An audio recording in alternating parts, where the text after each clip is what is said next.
Hello, hello, coming into you all midweek. It's not a Friday, but coming in to you all as I just had the privilege of racing this past weekend. So I'm going to drop an extra episode this week, clearly, on here with you all, just giving you a race recap of how things went down, because there were some really cool things that happened, and there was also some really hard things that happened. And to be completely honest, a caption on Instagram or Facebook just doesn't do a race that's 2.5 hours long justice, not to mention all the things that take place leading into a race day, because sometimes those things that happen can be just as impactful, if not more so, than the race itself. So I wanted to come in and do a video of a race recap. Honestly, for my own records, as I told you all when we got started, that I did see this also being a little bit of a verbal diary, for lack of a better word, but also because I do believe there are some key things here that can definitely help and impact somebody in a positive way with their own training, their own approach to race day. So coming in to drop this extra episode for you all, and I'm excited to get into the nitty gritty of what was my Saturday and the lead up to that. As of right now, my dog is sitting right here, so I won't be surprised if partway through this he decides that he wants to be on the couch. Also, this is the time of day where people are typically out walking their dogs, so if my other dog sees that there are people out walking around, there might be barking, and I'm going to apologize for that now because there's going to be no editing. So just gonna throw that out there. They are unpredictable, and they will be themselves in what they do.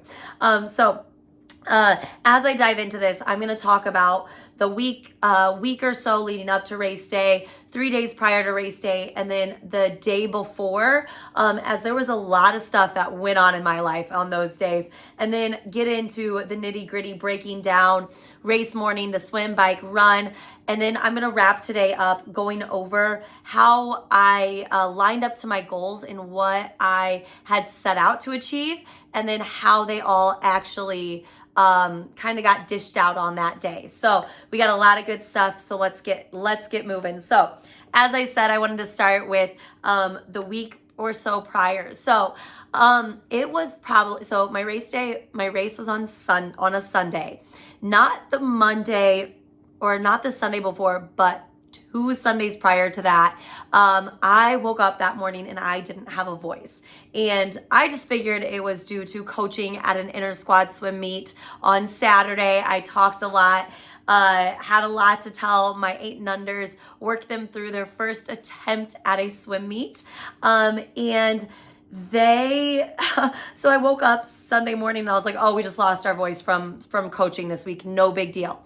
Monday went about my Monday, same kind of thing. Started to lose my voice even more, if that's possible. And then I think it was Wednesday, I was like, this is not just allergies, like the stuffy runny nose. There is definitely more going on here than just allergies, which over the weekend, recapping to my coach how the week went. So that's 3 weeks out now, if you can follow my train of thought. I feel like I almost need a calendar to point this all to you guys. But so coming off of that weekend, the same weekend where I noticed I was losing my voice, my wrap up to my coach was just man, I am tired. I'm exhausted. I'm happy with how training went, but I am just tired.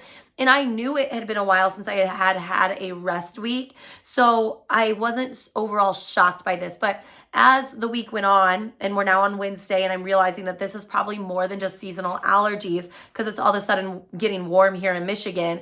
I had to kind of make an audible in okay, what do we do about this? What do we do about the training?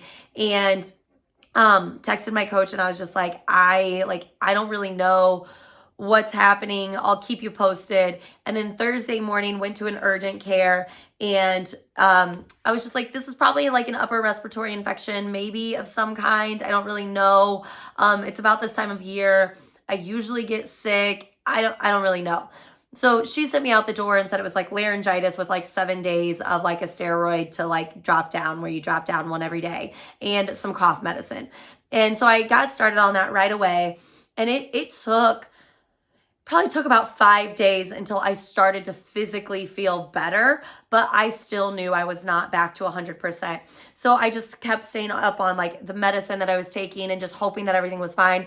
I forgot to mention in there, she said it was like laryngitis. And until this all happened, I never knew that laryngitis could come from more than just like talking or overuse of your vocal cords. Fun fact, it can.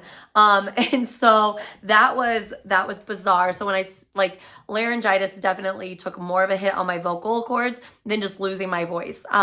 Also probably didn't help that I was like yelling and I was still swim coaching through it all. So I was still doing some talking, but trying to limit like my talking at home and like in every other avenue of my life where I could limit talking, where talking wasn't a requirement for the job, because there are certain things I do that require talking. And so that was like a little wild. And I was leaving on Tuesday after my job. So we're now Tuesday to like the Tuesday of race week. And I was like wrapping up, finishing up my meds and stuff. And I was like, okay, like I'm still not 100%. We're going to make do with this at this point in time. I hadn't swam in like since like a week and 2 weeks, almost 2 weeks at this point in time. I had been able to get in like one ride. I don't even think I got in a run. I'd have to go back and look at things, but like it was rough. And so I was like, well, we're just going to make do with what we've got. So I left on Tuesday and was able to stay the night with my brother and sister-in-law. Thank you guys. I love being able to stop in and crash at your house whenever I need to. It's fantastic. And then, so woke up Wednesday morning and I went to the pool with my brother, got in a swim, and I only swam 1,000 yards. It was basically just to tell myself that I could still swim. That was the extent, that was the purpose of this swim, was to be like, hey, I can still swim. This is a great time. So I was happy with that, happy to know like I could breathe underwater still, because laryngitis, like I said, I didn't know it could come from anything other than just overuse of vocal cords. It's apparently like a type of respiratory infection as well. And I have asthma. So let's just really beat up the lungs. So we're talking Wednesday now. And on Wednesday, I started to feel more physically better, but like I still didn't have a voice. On Thursday, I got to go and do this amazing thing and tour First Form headquarters. I got an invite to go there. And if you're not familiar with First Form, they are an amazing, amazing company. And I knew that I was going to have a group workout with them that day, and I knew I was going to get beat up. But going into that day, I was like, I feel good. And I talked to my coach about it. You know, hey, I'm going to have this group workout. This is not my A race. Like, I'm going to go in and I'm going to do this group workout, and I'm just going to know that I'm going to get absolutely owned. And by absolutely owned, like that is a big understatement. I anticipated being sore for like 2 days, right? Like your typical soreness, like, ow, this kind of hurts. Like I can tell I worked out. I did not expect to come out of that workout. And so we're on Thursday. And come Friday afternoon to be limping, I was so sore. And like I did everything that I knew to recover. I got my post-workout. I got my carbs in. I got my protein. I got, let's see, I kept, like I walked, I jogged it out. And just to try to keep like my body loose. Friday morning, I got up and prioritized my protein, got my carbs, and like got my steps in, went and walked, and I went for a bike ride.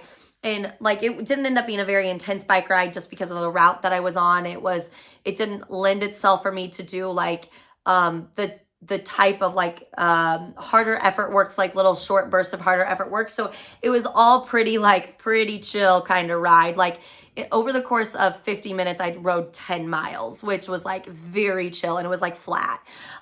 So by Friday afternoon though, I was like limping. I was so sore, and I was like, oh no, this is not good.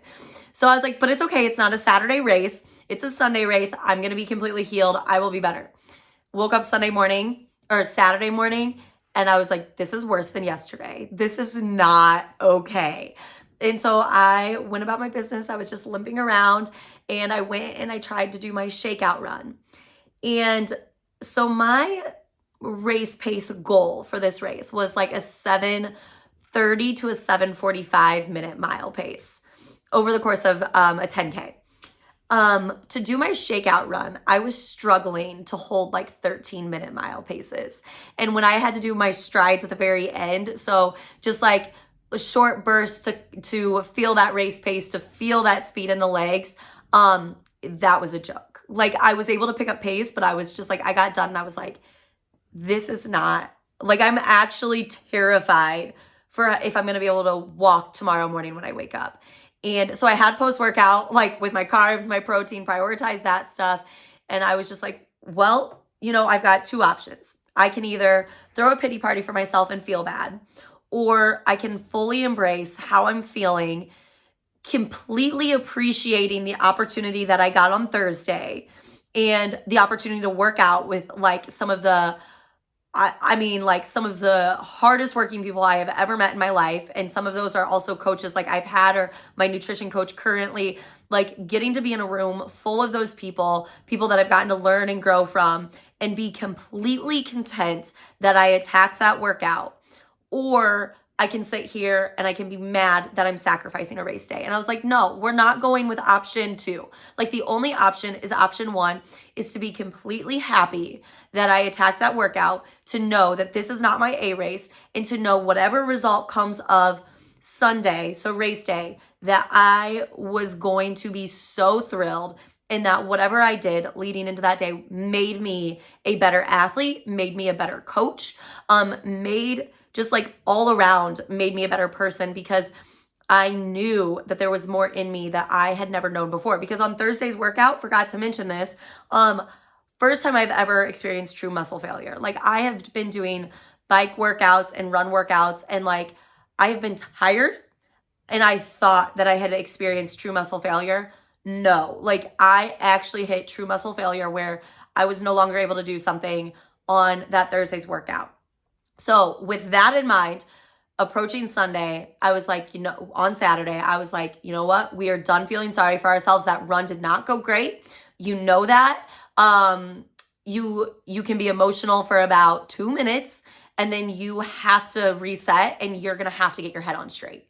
So I did that for the rest of Saturday. I took the time to get my head on straight. My aunt saw me at packet pickup for this race, and she was like, are you okay? You look like you're limping. And I was like, oh, I'm definitely limping. So, but it was, it just is what it is. Like life does not go perfectly. We can plan. We can want things to work out the way that we want them to. And so what if they don't happen like that at the end of the day? You've got to know how to navigate these situations. And that is true for a race day too. There's so many things that can happen on race day that you are not in control of. And you have to know how you are going to be able to navigate that. And that's why like the mental part of racing and triathlon is so important, is because it's like you have to be able to handle these things when life doesn't go perfectly, right? Like it's just how life is. So I was able to like take Saturday and like honestly just share my experience. Like I was able to hit up at the expo, so packet pickup. I was able to hit up a tent that was doing, it was a chiropractor office that was doing some like recovery work to get athletes ready for Sunday. So shout out to my girl, Allie, if she ever were to see this, because she did some work on me, and I really appreciated that, because it also let me know, as I was continuing to do my own soft tissue work, some key points, like where to dig in for, like where to keep working for Saturday, like Saturday afternoon, Saturday night. And I was able to do that.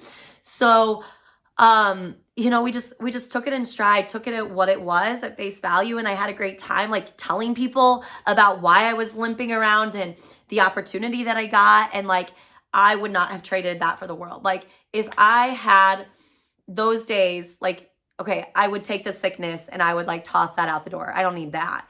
But I would take that workout and I would do it every single time if asked, would you do that again before your triathlon? And without hesitation, my answer would be absolutely yes.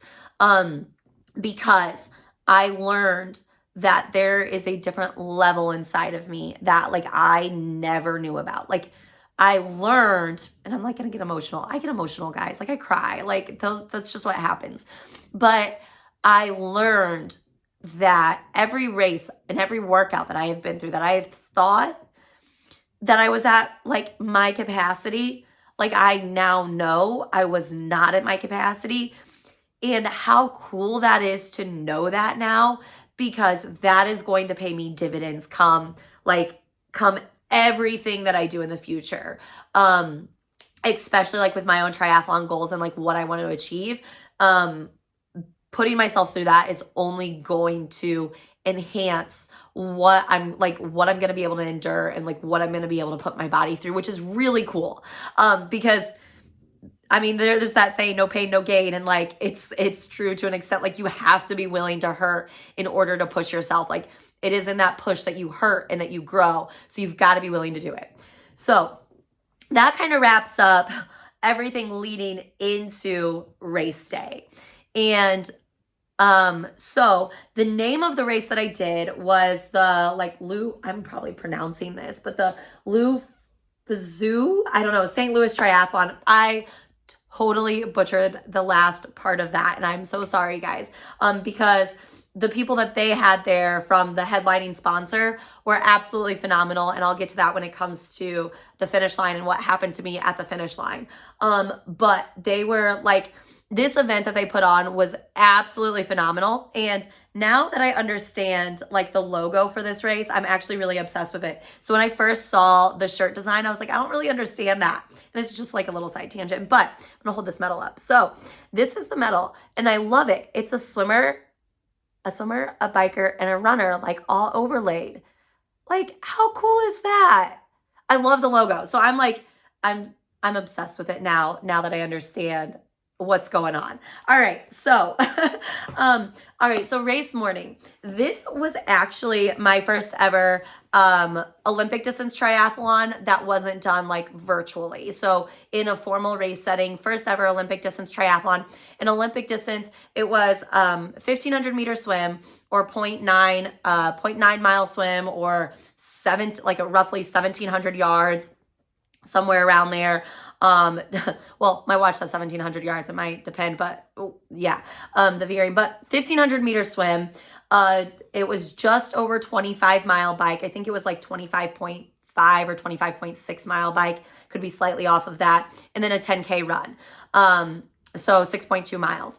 And just like, I was excited. Like, I have done 70.3s and I have done full distance, Ironmans.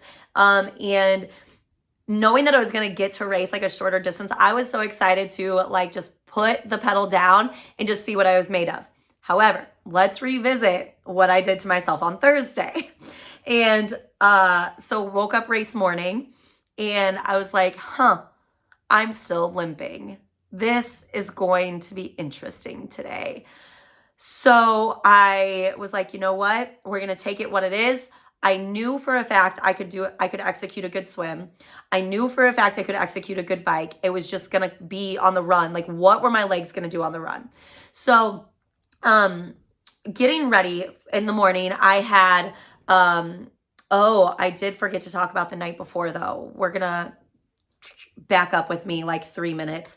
The day before the race, so I spent a lot of time talking about the soreness and stuff, got on a little tangent there, but the day before, I had a really hard time eating. So this is going to be something I've got to get dialed in. And this is why I have a nutrition coach. Even though I coach nutrition, this is why I have a nutrition coach, is for the accountability piece. Because if I knew that I did not have to answer to him, I am afraid that I would not have eaten leading into race day, because I was having that much trouble just looking at food. Like, food was making me gag.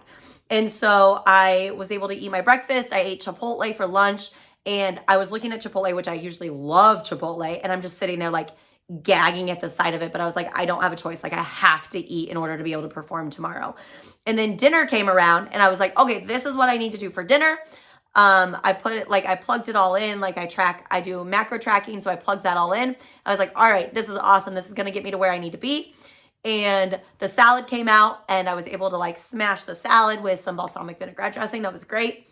Mozzarella sticks came out. I know, not like traditional, but we were at a restaurant and I knew that I needed a little bit more than like the entree that I had ordered.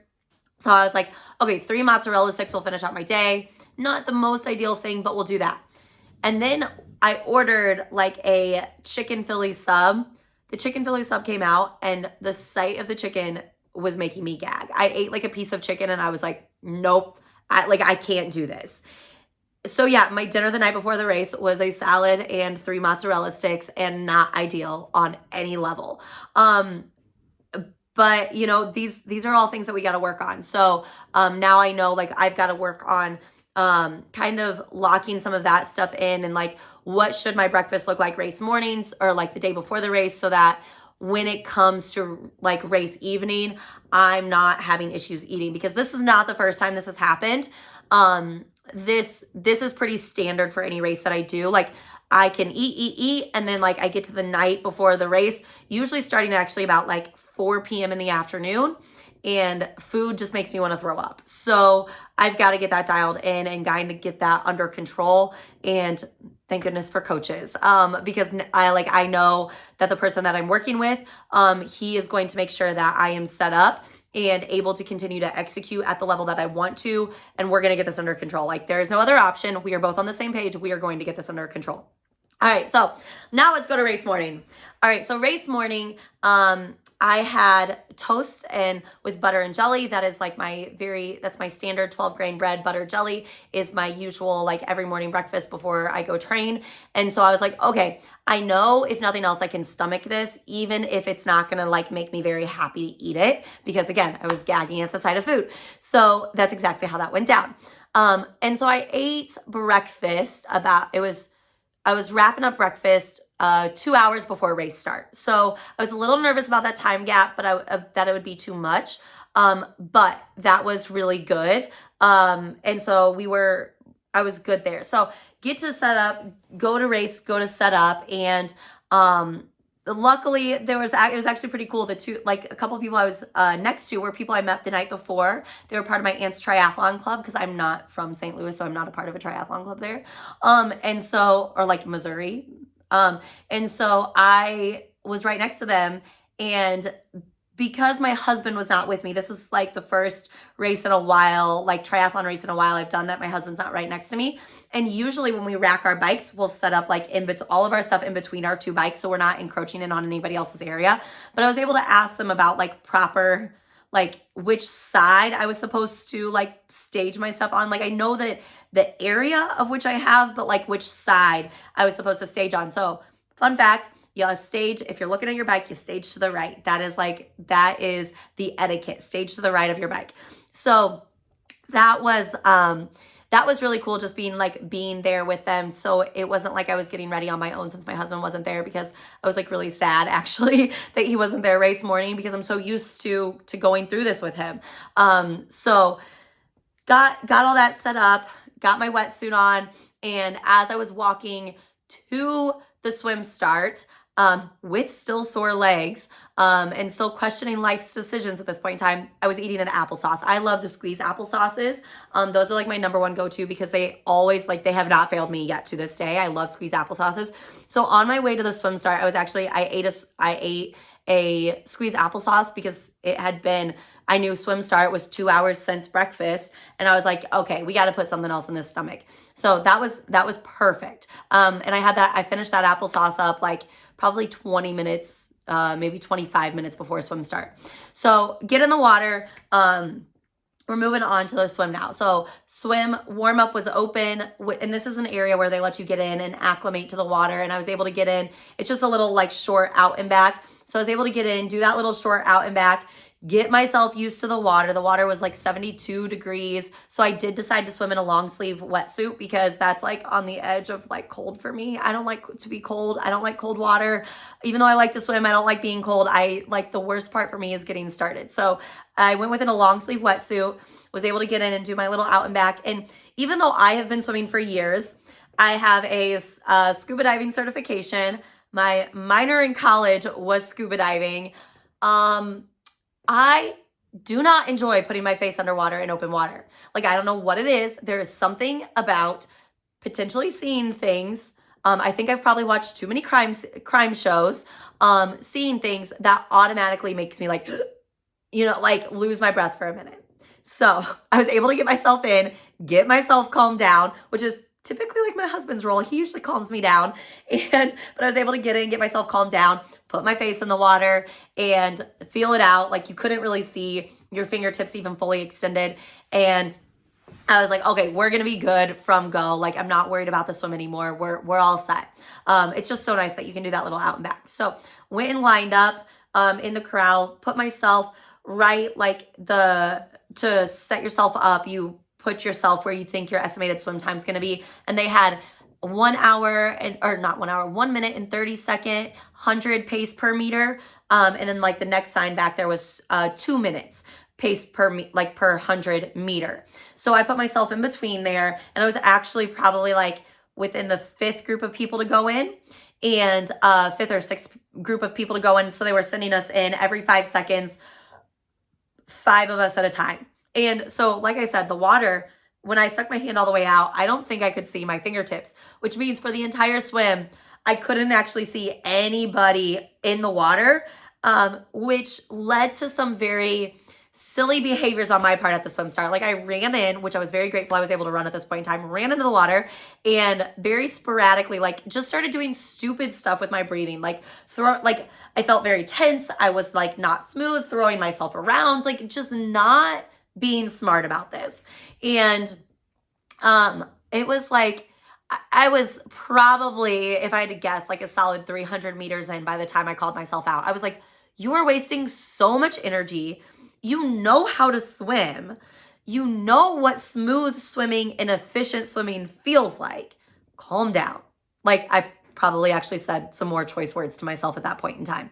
But like calm down, find your rhythm, find your smooth, find your rotation, start rotating, reaching, catching, push through, rotate, reach, catch, push through. Like talking to myself, like literally talking to myself about every single stroke, like how to swim to get myself to calm down. So when I hit the turnaround point, I was feeling like really smooth and I felt good. And I was like, ended up being pretty happy with how my swim went overall. And like the fact that I was able to rein it in. This was the first time I've done any open water swimming this year, which is pretty typical that I usually don't open water swim except for like the week of race week / race day. So I was really happy with how I was able to execute that swim. Come out of the water. Thank goodness for wetsuit strippers. I love having wetsuit strippers. And so I'm like pulling it down, lay down on the ground, let them rip my wetsuit off, and like stuck my hands up in the air for them to lift me up. And I think that confused them a little bit because they both kind of like turned their back to me. And then thankfully they turned around and lifted me up, because to be honest, I'm not sure I could have lifted myself up. I was definitely questioning my life decisions at this point in time. And because I got to the point of the swim that every kick like hurt my quads. So when I say that my legs were sore, my quads were like rocks and like just solid hard. And so every time I kicked, like I did a down kick, it hurt.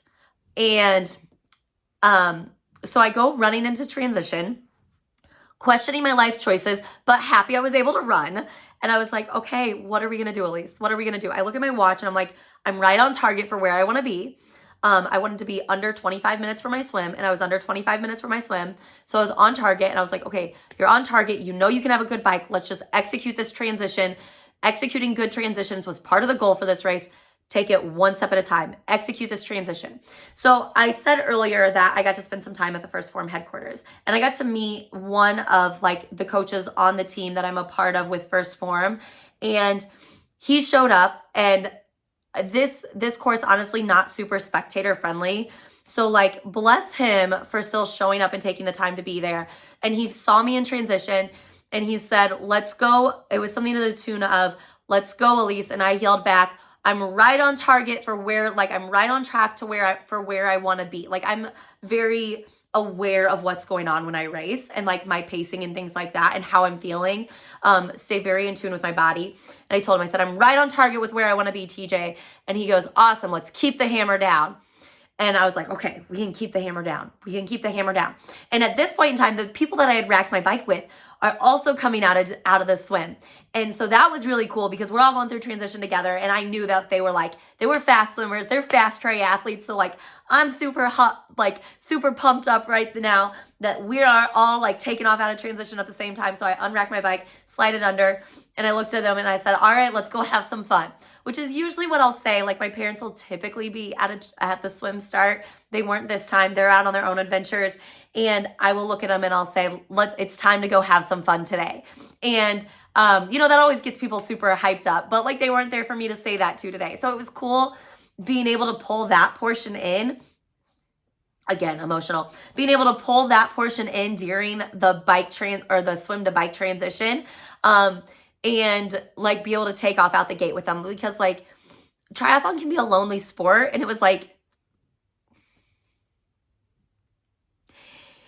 it was one of those moments where I was like, I'm not in this alone, right? Like I get to be out here and I get to race with other awesome people, other people continuing to push themselves to be better, to want more out of life, right? And so, all right. I would have warned y'all about the tears at the beginning of this if I had thought I was going to cry. I did not think I was going to cry doing this. Thought I had worked out all these emotions already. But clearly not the case. All right. So we take off out of the bike transition and I'm able to get on my bike. Thankfully, the legs had not quit on me yet. And I was able to get on my bike and take off. And I was just able to push the bike, which was cool. I was like, it's just 25 miles, roughly, give or take. Roughly 25 miles. I had been told it was flat. It was not flat. I need to talk to people in Missouri about our definition of flat. Because even though I'm in Michigan, where I live in Michigan is pretty flat. And also, like I've seen flat bike courses. And flat to me is flat. Maybe a little gradual. And so people were like, it's a flat course. No, it was not flat. There were still some hills. It wasn't like they were huge hills. They weren't huge, but they definitely took me by surprise since I was under the impression it was going to be a flat course. So with each hill that was passing, I was like, oh, there's another one. Oh, there's another one. Oh no. Okay. Well, the good news is I'm coming up these, which means coming down, like I get to come down these on the way back. But then for every downhill I went down on the way out, I was like, oh no, now I got to come up that on the way back. So that was kind of interesting, but I was able to push through, and like every hill I was like looking at my bike computer. Even though, like I said, they weren't like really steep hills. I'm probably sounding a little dramatic about this, but every hill I was able to take and climb at like 12 miles an hour, which I was super pumped for. Like 12 miles an hour a couple years ago was like my all out like fast biking, because I don't have a lot of like biking background. So like 12 miles an hour was like my all out on like a flat course. So to be able to like climb hills at 12 miles an hour, I was so stoked. And then I was able to like take the downhills like at 26, 27 miles an hour. That was awesome. And then like the stuff that was a little bit more flat, I was able to maintain like 19, 20 miles an hour, which is like where I wanted to be on fresh legs. And my legs were not fresh. Like my quads were definitely starting to scream at me about halfway through. They were like, what are you doing? What is going on? Hold up. No. So I did have to make some calls. As much as I just wanted to like really hammer out everything on the bike, I did have to actually peel back more than I originally wanted to or intended to, because I had to be able to run still, or attempt to run. So I was like, well, I can't push. Like, I think I could definitely push more if I didn't have a run after this, but I have to run. So I have to hold back, which is cool to know this because my legs weren't fresh. And that tells me that there's more in the tank. But the speed I was going on the bike, I would have been able to maintain for longer than 25 miles. Like when I got to transition, I wasn't like, oh, thank goodness I'm off my bike. Like I wasn't completely exhausted. And that was really cool. So for nutrition on the bike, in my Aero bottle, the bottle that sits between the handlebars, I had a carb electrolyte drink mixed in there. And I was making sure that I took a drink every 10 to 15 minutes, like non-negotiable. 10 to 15 minutes, had to take a drink just to keep up on fueling because I know that like things like goo don't sit super great in my stomach. Even though I run with them, they don't sit great in my stomach, but I'll have them on hand in case of emergencies.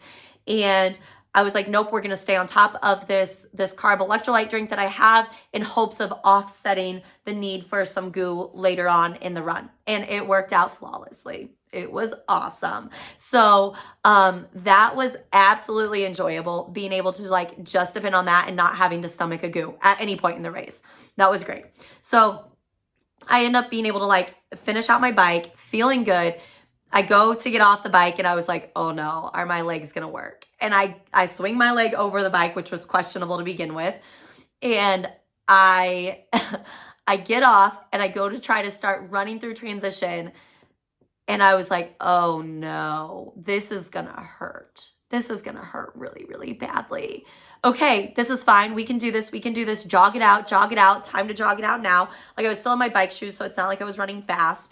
I was like, just jog it out. If you can run, like if you can take running steps, take those running steps.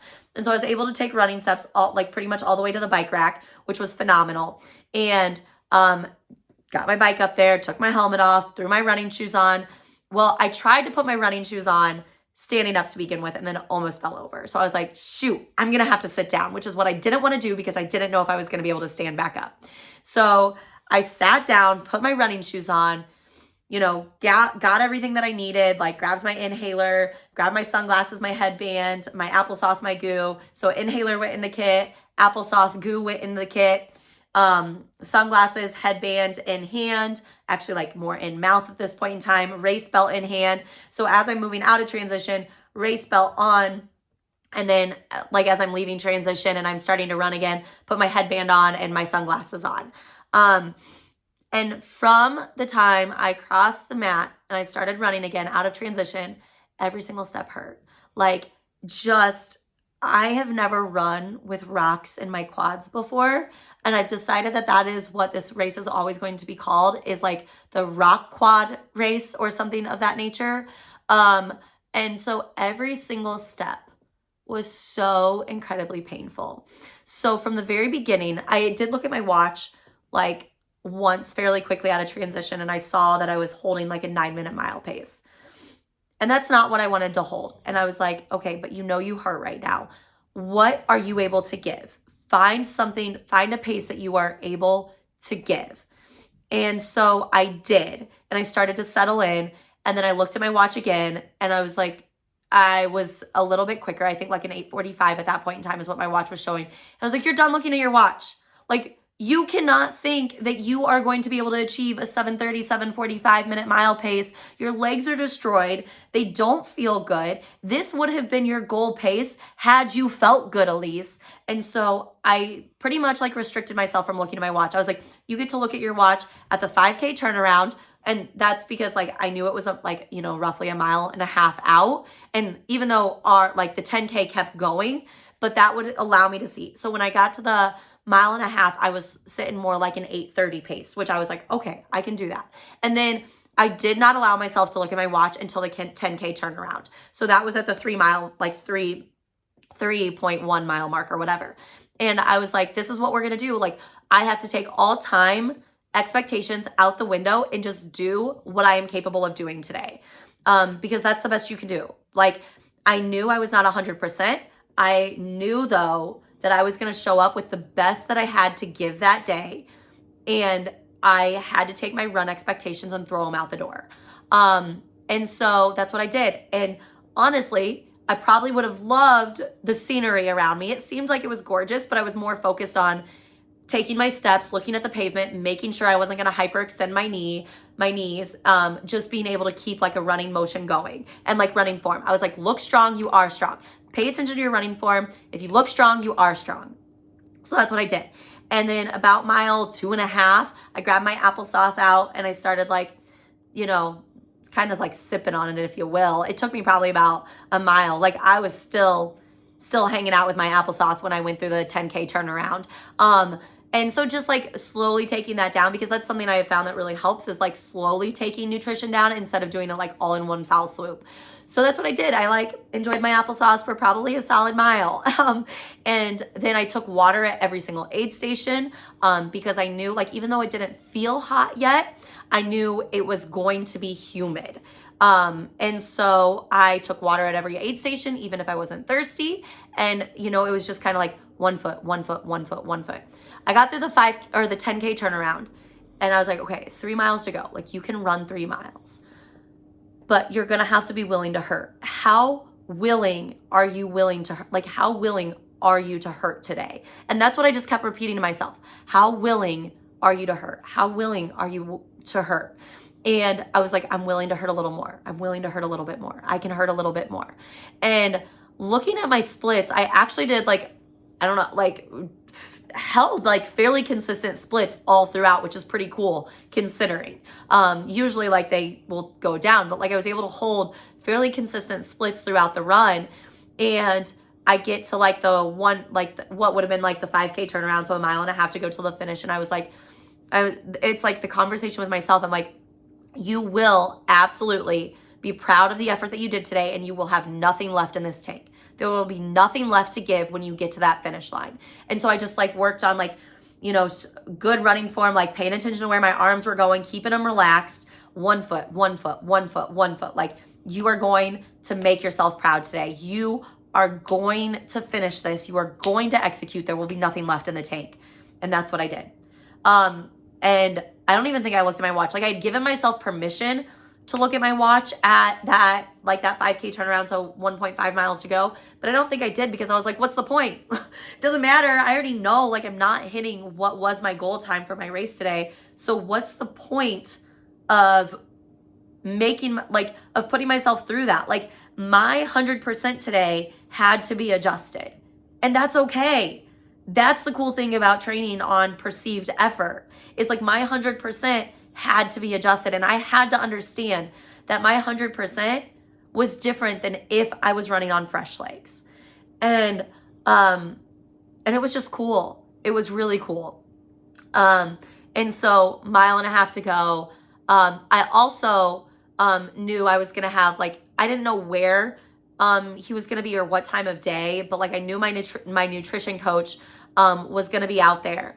And he, like I said, this course wasn't super spectator friendly, and the 10K was like an out and back around a lake. So there's not really like a great place to get to anywhere to cheer. So there was like no spectators out on the course.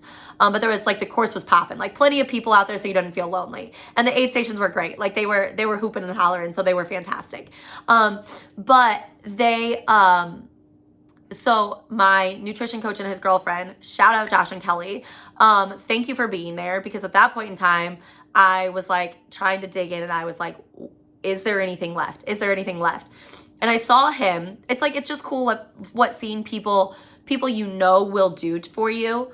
And I saw him, and I was like, no, you've got a little bit more left. And like, he wasn't very far from the finish, right? And so I was like, no, you got a little, like you're going to have nothing left in this tank, and you're going to finish this out. And so I don't know, it probably wasn't even 100 yards at that point. It might've been like right at 100 yards. And I just like, somehow, some way I found a kick in it and was able to just like lay it out and like finish, like just kick it in. And I literally have no idea where that came from. Because I like, my legs like could not move. And I was pretty sure that I was already topped out when I had seen him. Like, I saw my aunt with 2 miles to go and gave her a high five. And I was pretty sure at that point I was topped out. Like, I saw her, and normally I would see her like family out on the course, and it would give me an extra boost. I saw her and I was like, 1 foot, 1 foot, 1 foot, 1 foot. Like, that's all I can do. And so I seriously have no idea where this kick came from, and kicked it into the finish, and immediately like fell into this guy's arms, which is why I said I'm sorry for like mispronouncing the Subaru's dealership's name. Out the last part, got the loop part, but the last part, because I like literally collapsed on this guy, and he like was like, are you okay? And tried to pull on, and like, I'm pretty sure like I grabbed onto his hand even harder, and he was like, what do you need? What do you need? And I couldn't breathe. So I said towards the beginning of this that I have asthma. it got humid outside. It's not humid yet in Michigan. Well, maybe today it's now humid in Michigan. But our humidity usually picks up like mid-June. And so I have not been training in humid environments. And that last little kick at the end did its darndest to take my lungs out. And I started having an asthma attack at the finish. And so I'm trying to communicate to this guy. This is why I always run with my inhaler. I was trying to communicate with this guy. I needed my inhaler. And he was so sweet. I'm like motioning because like my race belt is right here, right? And I'm motioning and he like unclips my race belt and was like, here, do you want this? And I was like I could not talk. I could not get air to my lungs. And I was able to like reach back, grab my inhaler out. And I'm so glad he took my race belt off because it was actually like covering up my pocket. Like it was like sitting right on top of where my pocket opens. So I couldn't even reach in there if I wanted to, like open it up. Like I didn't have it in me. And so I dig in there and I get it out and I'm like, I have to take my inhaler, but I don't think I can breathe in. And so I took my inhaler. And thankfully I was able to get enough of a breath to like take it. And this gentleman like just kept holding on to me. I'm so thankful for him. And then I was able to like get my second puff of my inhaler and able to like start breathing again. Like thank God for inhalers. Like I don't know what I would have done. There probably would have been medical called. Like it was not pretty because I could not, like I was gasping for air. So that was actually very terrifying because it's been a while since I have had anything remotely close to an asthma attack. So that was very terrifying to end the day with, but also told me that I left everything out there. So this wraps up the race itself, the lead up, but something that I put a lot of emphasis on going into race day and the people that I coach is talking about good, better, best goals, because it's really important that we understand that the race day is not the end all be all. The race day is the cherry on top of the ice cream sundae, if you will. And the training, the ice cream, the whipped cream, the banana, the chocolate syrup, all those things are all different levels, different components of our training. And so race day is just the cherry on top. So setting these good, better, best goals allow for it to be okay mentally that not every single goal is achieved. So good, get out there, thank the people that came out to support me, thank the volunteers, the police officers, did that, nailed that. So that one was taken care of. And just because that was taken care of, that was a win. My better and best goals. I probably should have adjusted these going into race day because of how my legs were, but I was like, no, we're going to keep going with them. Better would have been better would have been nailing my swim, my transitions, my bikes, and my run, along with placing high enough in my age group to receive an invite to USAT Nationals in August. And that was really important to me because as a triathlon coach now, I feel an obligation to go and experience that. I told you guys this was my first Olympics, so I've never had that invite to go do that before. And I feel an obligation to go experience that so I can talk about this experience to my athletes or to anybody I come in contact with that is going to take on this race because there are nerves surrounding race day. So I nailed my swim. I wanted to be sub 25 minutes and I came in at 24:42. Nailed that. Transitions 1 and 2, I just wanted to get in and out as fast as possible. And my transitions are notoriously about 4 minutes or longer long, which is about 8 minutes of your race time, right?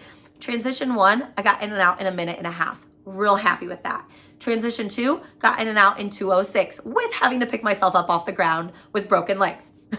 Figuratively speaking, broken legs. Really happy about that. So total time for my transitions was 4:01. And if I can get those even faster, like I know things that I can do to get faster, I am so excited about this. Obviously, depending on how long the transition area is, that all plays into that too. My bike, I wanted to be able to average 20 miles an hour or better. I averaged 19.43. I'm going to take it. I am so happy with that. I'm happy with how I executed the bike. I'm happy my hip flexors felt good and strong because my hips are like my weak area on the bike and they did not hurt at all. So I'm really stoked about that. Tells me that I'm doing things right and like things are getting stronger. And then the run. The run was a miss. You guys could probably already piece that together. I wanted to average like a 7:45 at worst mile pace, and I averaged an 8:35. So my 10K time was a 53:18. Still a solid 10K time. So I am not going to be mad about that. But I did place high enough, so second in my age group. So once USAT gets their results and they approve those, I should get the information from USAT for nationals in August because I got second in my age group. I was 18th female overall, and I am absolutely elated by that. Like, that was the biggest thing I wanted out of this, was to be able to go race USAT nationals, to have that experience for my athletes. And then best would have been a sub 2 hours and 30 minutes. Would have really liked something closer to like a 2:20, 2:25. That would have been cool. But I was a 2:38:34. I'm not going to be mad about it. Like, I was 8 minutes off my, like 8.5 minutes off of what would have been like my best time and like my best goal time. And 6 minutes of that comes from the run. Like, I can't be mad about that. And honestly, probably 2 minutes I could have found on the bike with good legs. So overall, like, all of this put together, I'm so elated with how it went. I learned a ton about myself, about how deep I'm willing to dig in.